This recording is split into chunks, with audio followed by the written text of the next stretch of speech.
What's going on, YouTube? It's your boy CamATL, and welcome back to a DFS baseball DFS video with your boy. Drop a like down below because I already know you're gonna love it.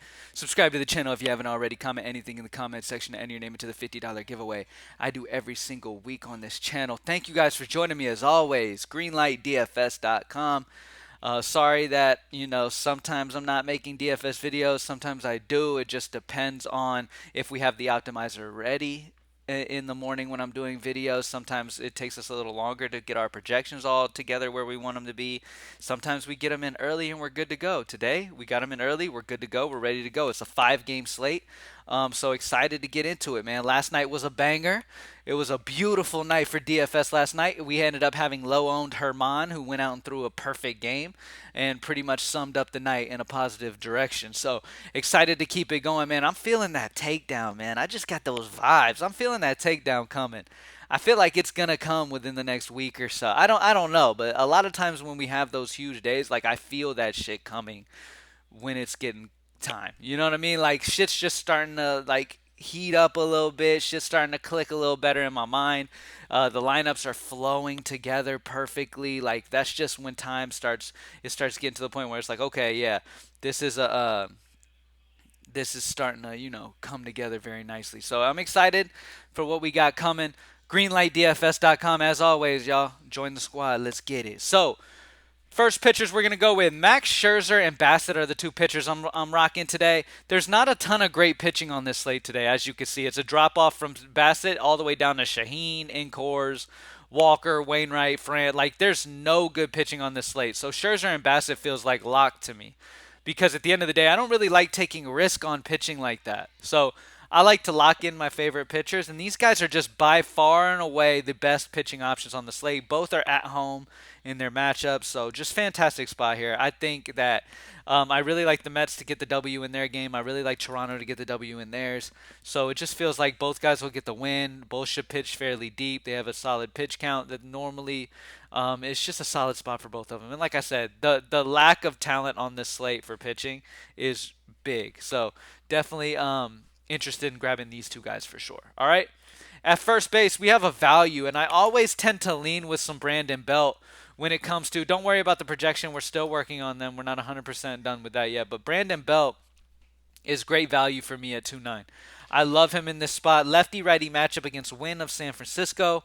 At home in Toronto, high team total. Brandon Belt at only 2.9. He's always got that home run potential. He could even double dong. Love the upside of Brandon Belt at only 2.9. I always play a lot of Belt. He always bats in a good part of that Toronto order. It's you're a lot of times you're able to get him under that 3K range. Toronto's always like a projected high team total. Their offense is really, really good. Solid lefty righty matchup for him. I love this spot for Brandon Belt as a value on this slate. And obviously, we've got Coors on the main slate, so you're going to need some value. Ryan McMahon is the next guy I want to talk about. At only 4.6, this is ridiculous. He's probably locked. Lefty righty matchup against Shaheen in Coors at only 4.6. This dude is way too good, way too talented to be in court. Like, this should be over 5K, easy. I don't know what they were thinking, but Ryan McMahon is locked at home in Colorado in this lefty-righty matchup against Sheehan, or however you say his name. So love this spot for him. Last but not least, a guy that I'm expecting to be low owned because we have a game in Coors, and you know how everybody just. I mean, the Coors guys are going to be incredibly high owned. And you guys know me in baseball. I'm perfectly fine with fading chalk. I don't worry at all about who's chalk.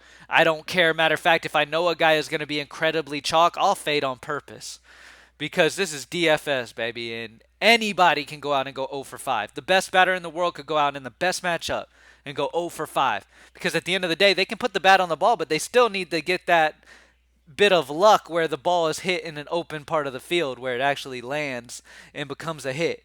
You know what I'm saying? So at the end of the day, I don't worry about chalk at all, and I'm down to fade that shit. And a lot of times I like to talk about low owned guys when it comes to my videos, and because when I do my light, and that's why I'm always talking about takedown potential is because We fade chalk around here. We don't play what everybody else is trying to play. Like, there's no point in doing that. Anybody just riding chalk in baseball is an idiot. You don't ride chalk in baseball. In basketball, sometimes chalk is necessary because you got guys at 3K who have big name guys out on their team, and they're obviously going to get 35, 40 minutes, and they're only 3,000. Of course you eat that chalk. There's certain sports where you eat that chalk and you move on, especially basketball. But baseball, you do not eat chalk. Like, a lot of people play baseball how they play these other sports, and that's just super dumb. And that's why we have a lot of success most years, because I mean, it's just so easy to take advantage of people just like game log watching and playing chalk every day. Sometimes chalk hits. Last night it didn't matter. Chalky Mookie Betts, we faded him obviously. He ended up finally having a big game and hit for all the chalk people, but that didn't matter because low-owned Herman went off and had a perfect game. We also got big games out of some low-owned options. We got a big game out of a solid game out of Gunnar Henderson. We got a solid game. Let me pull it up because we had Ezekiel Duran at nearly no ownership, dropped 21. Like, we just had solid performances throughout the lineup, and then having Herman drop 52, and then Dooning at 50%, not even too high owned, dropping 37. It was an easy night for DraftKings. And then over on FanDuel, Herman went out and put up huge numbers as well. So it was just a solid night, man, and it normally is when you fade that chalk. And and as you could see with the Mookie Betts situation, even when you fade chalk and it hits, doesn't mean you won't cash. In baseball, you can fade somebody like Mookie Betts went off and he was high owned. We faded him and still hit. So in baseball, it means nothing. So I like to fade chalk on purpose. And Nimmo, where I was going with this, Nimmo shouldn't have a ton of ownership. But if all the ownership's going to be on Dodgers and shit, I love grabbing Nimmo at low owned ownership. I love when a guy in a great spot based off data and everything is in a fantastic spot and nobody's playing him just because he's not in the highest game total. Love that. So Max Scherzer, Chris Bassett are the two pitchers we're rocking with in the high five today. Brandon Belt has a value at 2.9. Ryan McMahon as only 4.6, so he's value in cores as the best cores batter when it comes to facing righties. And then Brandon Nimmo as what I'm expecting to be a low-owned play has been hot as of late. Got the lefty-righty matchup.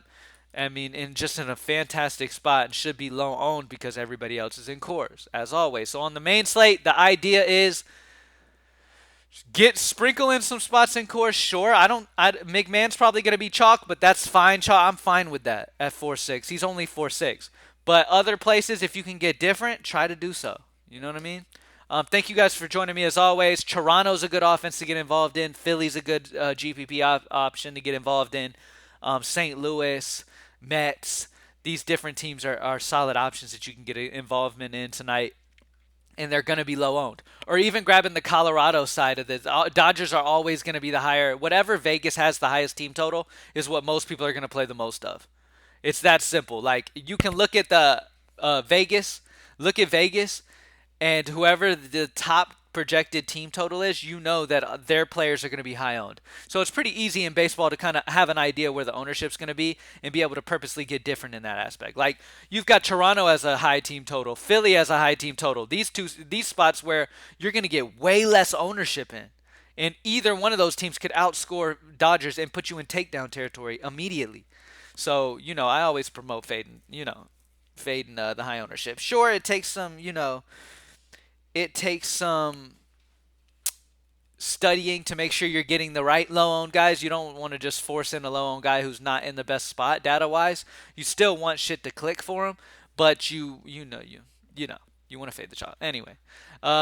But yeah, welcome back to another DFS video, y'all. GreenlightDFS.com. Join the squad. Let's have an amazing day. We are doing early and main for DraftKings today. We're not playing early for FanDuel just because the slates are so weird over there. You got an early starting at 1, you got another early at like 3, and then you got the main. So we're going to do early on DK because it's at 1 time. FanDuel doesn't match up, so we're not doing FanDuel early, but we're doing DK early and main, and then we're doing FanDuel main. All right? So if you're a DraftKings player and you want early and main, make sure you join up with Greenlight before the early. That way you get early and main for the price of 1 pretty much. Thank you guys for joining me as always. Remember, utilize the member exclusive tools as well, man. We got player prop tools at Greenlight. Have, some of the best data involved with them, putting you on position for player props as well. So that's this isn't the only content you get as well. So we're always shooting for that 50,000 plus winning day, but we're also, have the ability to succeed in player props as well over at Greenlight. So love to see it. Thank you guys for joining me as always, and I'm out. Peace. Have a good one.